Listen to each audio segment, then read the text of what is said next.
Hi everybody, welcome to English Digest. I'm Pat. And I'm Tom, and today we're going to begin our literature unit. We talk about a special book that we've selected, and we talk about it for the next 3 days. And today we're going to actually summarize the book, and in our next program we'll talk about the author, and in the third program we'll go back to the book and talk about some of its themes and ideas and why we think you should read it. So today we're actually talking about our featured book, which is entitled The Age of Innocence. Okay, this is actually a book that's over 100 years old, but it still stands the test of time. If you read it, you can still get some interesting ideas from it. Yeah, it was written by a lady called Edith Wharton, and it's kind of, as we'll find out, it actually reflects a lot of things that really happened to her in her life. This is kind of a little bit of an autobiographical account. A lot of the things, of course, names changed, but a lot of the ideas are things that she experienced, and we'll discuss that particularly in days 2 and 3. But first, we've got to summarize the story of The Age of Innocence. So let's read through the article and do that right now.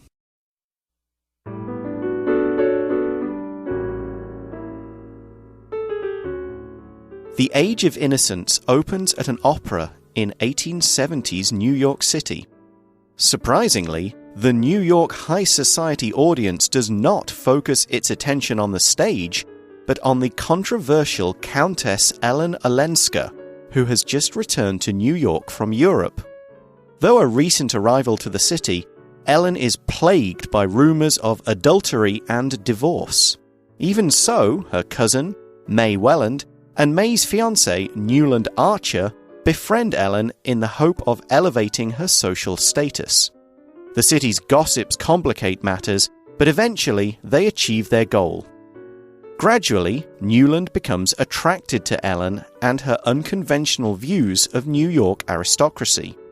Disillusioned with May's polite innocence, he starts calling on Ellen as much as possible. Finally, Newland confesses his love to Ellen, and she declares that she feels the same way about him. However, his guilty conscience soon overwhelms him, and they decide to sacrifice their love to keep their reputations honorable. Newland urges May to advance their wedding date. May agrees, even though she's suspicious of the desperation in his plea. The couple settles down to a peaceful but mundane married life.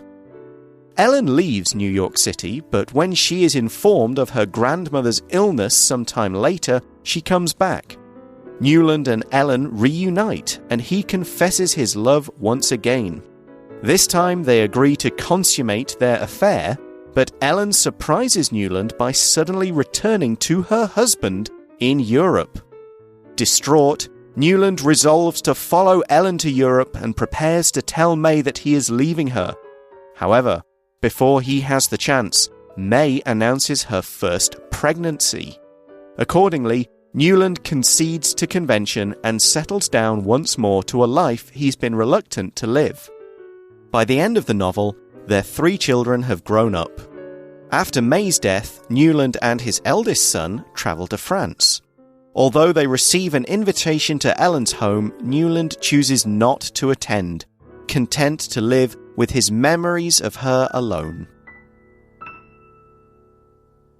Okay, let's talk about the contents of today's lesson. Again, we're summarizing our featured novel called The Age of Innocence. And here in the title it says Love's Dilemma in the Age of Innocence. Now, if we talk about a dilemma, we're talking about a situation in which you need to make a choice, but it's very difficult to make that choice because, there's no real right decision. If you do A, then you sacrifice something in B, but if you do B instead of A, then it's not right for A. So, yeah, there's really no right decision, and you just got to think, what am I going to do? This is such a dilemma. I can't make a decision. Yeah, one author once said that the only topic ever worth writing a novel about is the human heart's conflict with itself, which I guess is what we're talking about here, love's dilemma. And this takes place in the age of innocence. Innocence could mean not being guilty of a crime, but here it just means not really knowing about the kind of darker side of the world, being kind of very optimistic and thinking everything's going to be good and everything's going to be fine and not really worrying about the bad things, which one of the characters kind of does. So the story, The Age of Innocence, opens at an opera in 1870s New York City. So it's an opera. People are watching someone sing on the stage. It's in New York City in the 1870s. So this is after the American Civil War. Things are kind of starting to get back to normal. People are spending money and enjoying life a bit more. And it's high society time in New York. Yeah, and I guess this novel is just based on the name of this opera that they're going to watch. An opera, of course, is a piece of classical music that has singing with it, people dressing in costumes and stuff like that. Wagner's Ring Cycle. Yeah, I was going to say Wagner. I couldn't think of his name. Tristan and Isolde, those kinds of things. Exactly, Italian ones. Sure, they're actually kind of fun to watch. But in any case here, it opens at an opera house in New York City in the 1870s. And surprisingly, the New York high society audience does not focus its attention on the stage, but on the controversial Countess Ellen Olenska. Okay, it does not say whether this person is actually in the opera or if she's just attending the opera. But in any case here, they should be watching the opera. They should be watching the costumes and the acting and the singing and stuff. But they do not focus their attention on the stage, but they focus their attention on Countess Ellen Olenska, or say Countess, and if something's controversial, that means it causes a lot of debate and disagreement and discussion, and nobody can really agree about it. Like, what to do about the situation in the Middle East is controversial. Should we give money or should we stay out of it? Or abortion is controversial. Lots of things are controversial. Yeah, and the person they're all talking about and looking at is a countess. That is a rank of nobility, which means she owns land, she owns a fine house, she's got a title. Now, this could be her own, although as we'll find out later, it's probably that she's married to a count. She's just returned to New York from Europe, so possibly she married a European count of some sort, which is why she's a countess. Now, the article says that she is a recent arrival to the city. She's only just got to New York, though a recent arrival. It says, though, so we know there's a contrast here. She is plagued. Ellen is plagued by rumors of adultery and divorce. Okay, so we know she's married, but there's a lot of rumors, and these rumors plague her. They bother her. They just won't go away. There are lots and lots of rumors about her adultery, so that she's having an affair with another man outside her marriage, about divorce, that she's going to split with her husband officially. Now, of course, in those days, divorce was a lot more kind of controversial, to use that word. It was frowned upon. People just didn't divorce each other. It was not approved of. So the idea that someone will divorce, what a scandal. That's something to gossip about. Indeed. So, yes, indeed, she may have been fooling around, and she may have gotten a divorce, and so she was plagued by those rumors. Plague here refers to some kind of disease, and so she could have been diseased by these rumors. Unfortunately, people were talking about her juicy rumors, perhaps. Absolutely. And even so, despite this, her cousin Mary Welland and Mary's fiancé Newland Archer befriend Ellen in the hope of elevating her social status. So she's got a cousin here, Ellen, the Countess. She's got a cousin by the name of May Welland, and her fiancé's name is Newland Archer. A fiancé is just the person you're going to marry.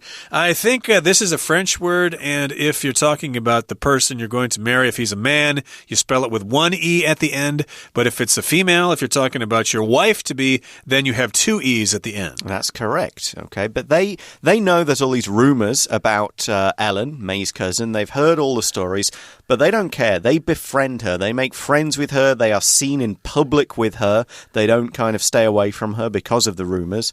And they do this to elevate her social status or status. To elevate something means to raise that thing, to make it higher. And we could talk about an elevator, which raises people up in a building. Here, we're elevating it, kind of making people think, okay, maybe there's rumors, but look, she's with some good people. We'll maybe think more highly of her. We'll invite her to parties. We'll treat her better. We'll give her some more social status. We'll consider her as not at the bottom of the pile as someone who's just, scandals and all that. We'll say, no, she's okay. She's good. She's got a good reputation. She'll go to the right parties, meet the right people. She won't be gossiped about. That's what they're trying to do. May and Newland are trying to get rid of these rumors, make things better for Ellen by being friends with her. It's all about connections, isn't it? If you know people in powerful places, you can get favors and stuff like that. So, unfortunately, though, we've got the city's gossips.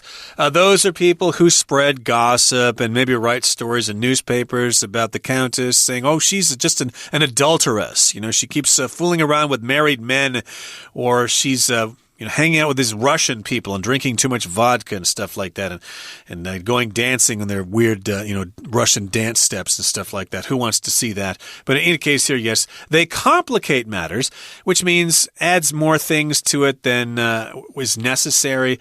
It makes it more difficult or more confusing. Sometimes, it can be quite complicated to go from point A to point B if you live in a big city. You have to worry about traffic and parking and the weather and stuff like that. Oh, it can complicate matters, especially if you're trying to get around during rush hour. However, despite this gossiping, May and Newland achieve their goal. They make Ellen kind of accepted by society. And as this happens, gradually, over time, slowly but surely, Newland becomes attracted to Ellen and her unconventional views of New York aristocracy. So the aristocracy is, again, it's the people with titles, it's the people who own land, it's the rich, it's the wealthy, it's the kind of famous. But she's got unconventional views of them. Normally, I guess at that time, everyone would have been, okay, aristocracy equals good. If you have money, you're good. If you have land, you're good. Whereas Ellen has different views. Hers are unconventional. They are not the normal views that people had at that time. That's what unconventional means, kind of going away from what is normal at a particular time. So she probably has very different ideas, like, so what, they've got a title, means nothing, or just because they're rich, it doesn't mean they're good people. Those were views that not many people had. They were unconventional, but that kind of makes her, Ellen, attractive to Newland. Indeed. So as you might expect, of course, they become interested in each other later on, and we'll continue talking about their relationship in just a second. But right now, we're going to listen to our Chinese teacher. Hello, 大家好，我是 Trevor， 欢迎收听 English Digest。今天为各位介绍的是 Unit 15文学单元 Love's Dilemma in the Age of Innocence 纯真年代爱的两难。文章的第一段说明故事发生在西元1870年代的纽约市。女主角艾伦是一位自我风采流露却不容于当时礼教的婚姻失败女子，从欧洲夫家回来跟表妹梅相聚，同时认识了表妹的未婚夫纽伦。我们看到本段的第三句 Though a recent arrival to the city, Ellen is plagued by rumors of adultery and divorce. 虽然才刚到这个城市，艾伦为通奸和离婚的谣言所困扰。本句的前半部分原来是 Though Ellen was a recent arrival to the city. 由于前半句和后半句的主词都是 Ellen，Though 子句的主词和主要子句的主词相同， Though 后面主词和 be 动词就可以省略。例如 Though he was very tired, John still finished the race. 尽管非常疲倦，约翰依旧完成了比赛，其中的 he was 可以省略。此外，本句型也可以变成倒装句，将形容词和名词放到句首，然后接 as 或者是 though， 再接主词和动词。此时的 though 不可以用 although 代替。例如 Although John was exhausted, he still looked energetic. 虽然约翰看起来很疲累，他仍然看起来精力充沛。本句可以倒装成 exhausted as 或 though John was, he still looked energetic. We'll take a short break and then we'll be right back to the article.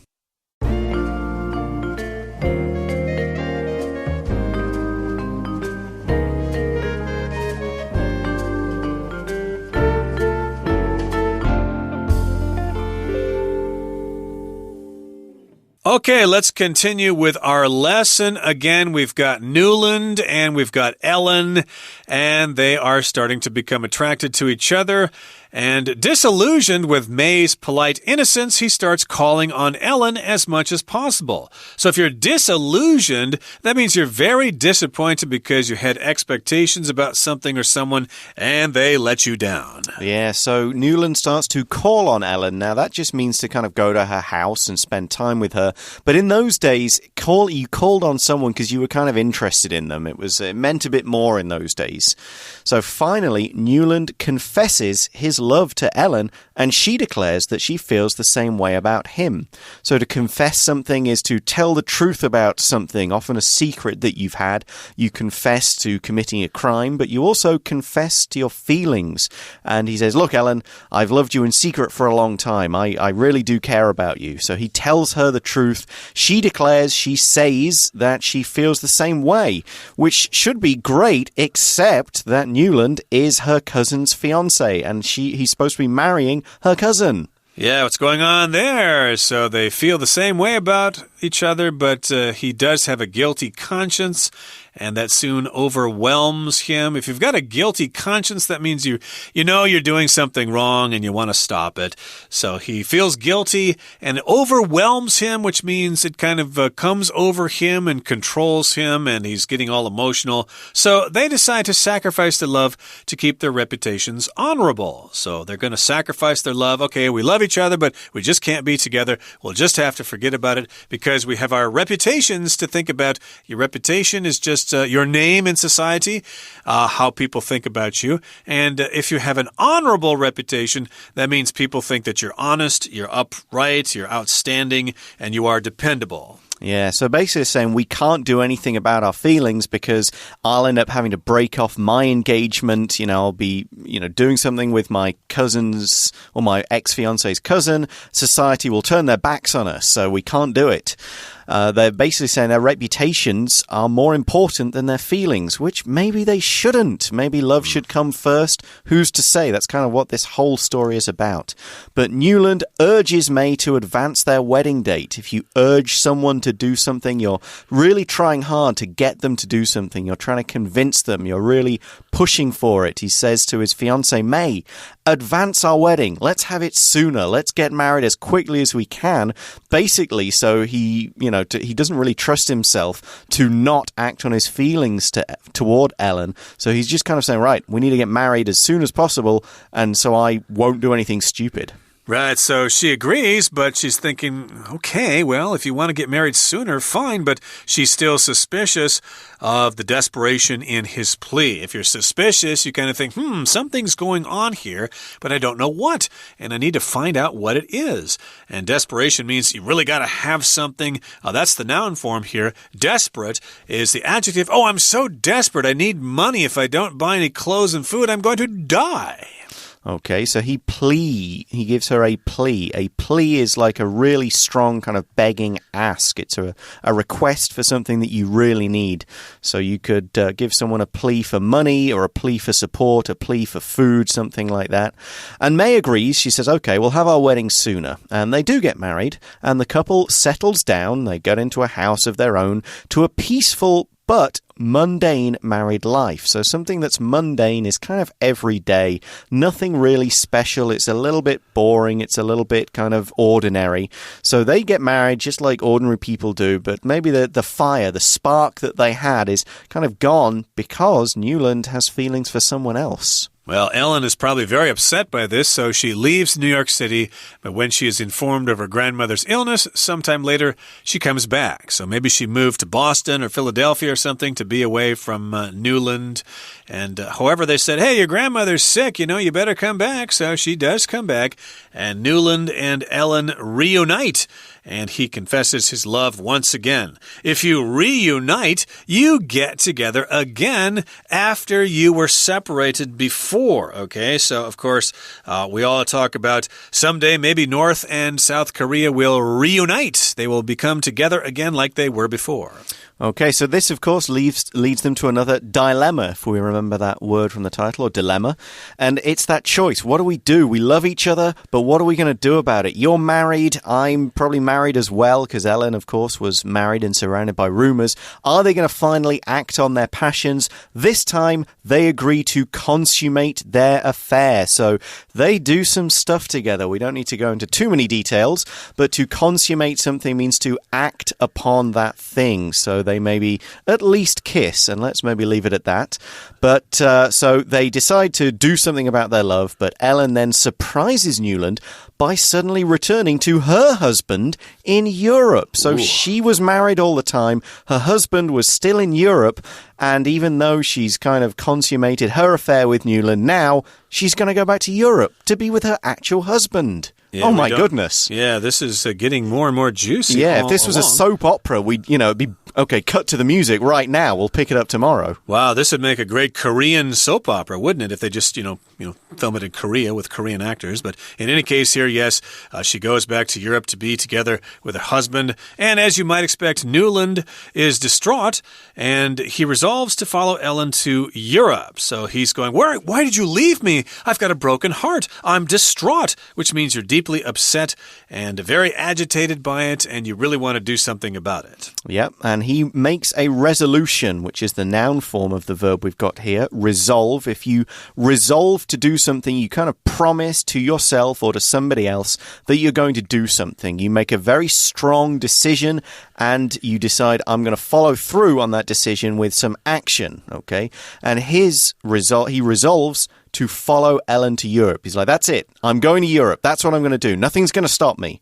And he prepares to tell May, his wife, that he is leaving her. So he's like, I've thought about this. I want to be with Ellen. I don't want to be with my wife. Ellen's the woman for me. I'm going to follow her to Europe no matter what it takes. Right, so he's about to say, May, I've got something to tell you. But then she says, well, I've got something to tell you. I'm pregnant. So here in the next sentence it says, yes, however, before he has the chance to tell her that he's going to chase Ellen to Europe, May announces her first pregnancy.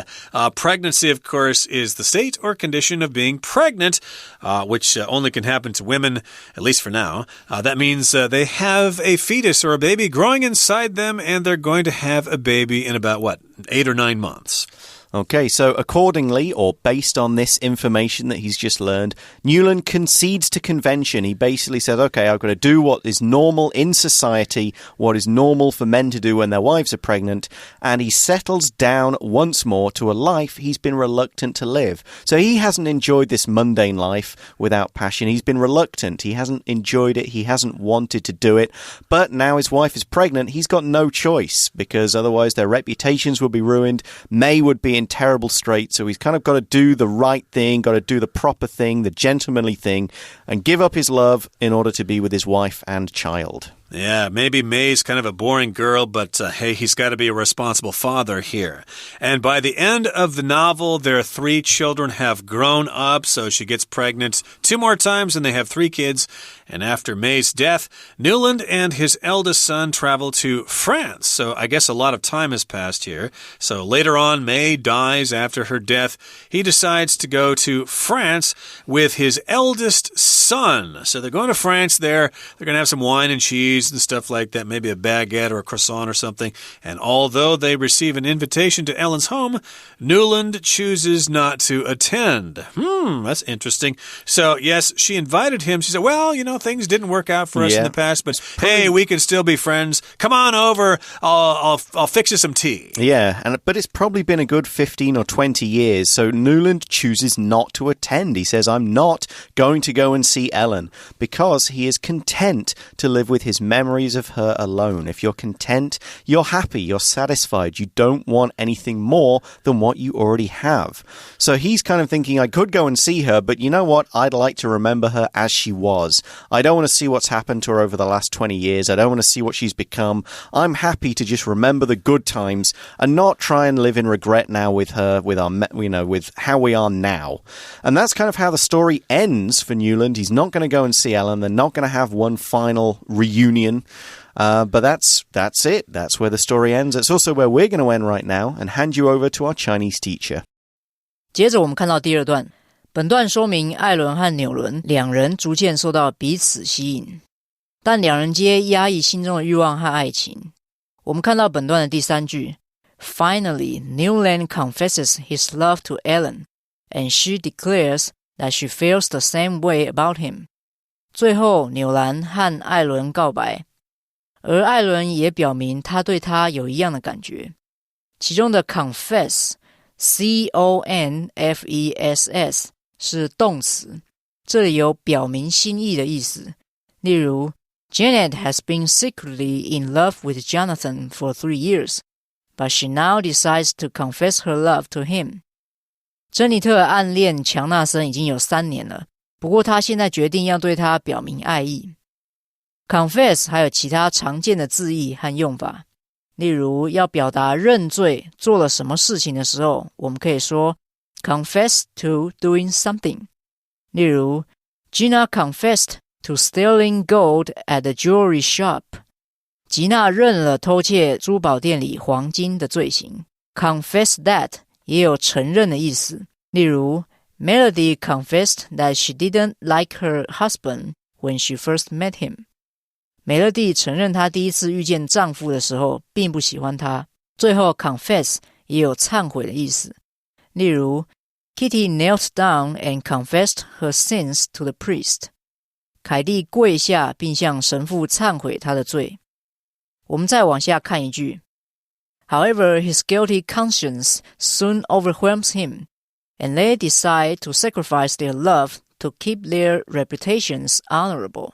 然而很快的，纽兰难以承受他的内疚，而他和艾伦决定牺牲他们的爱情，以维持正直高尚的名誉。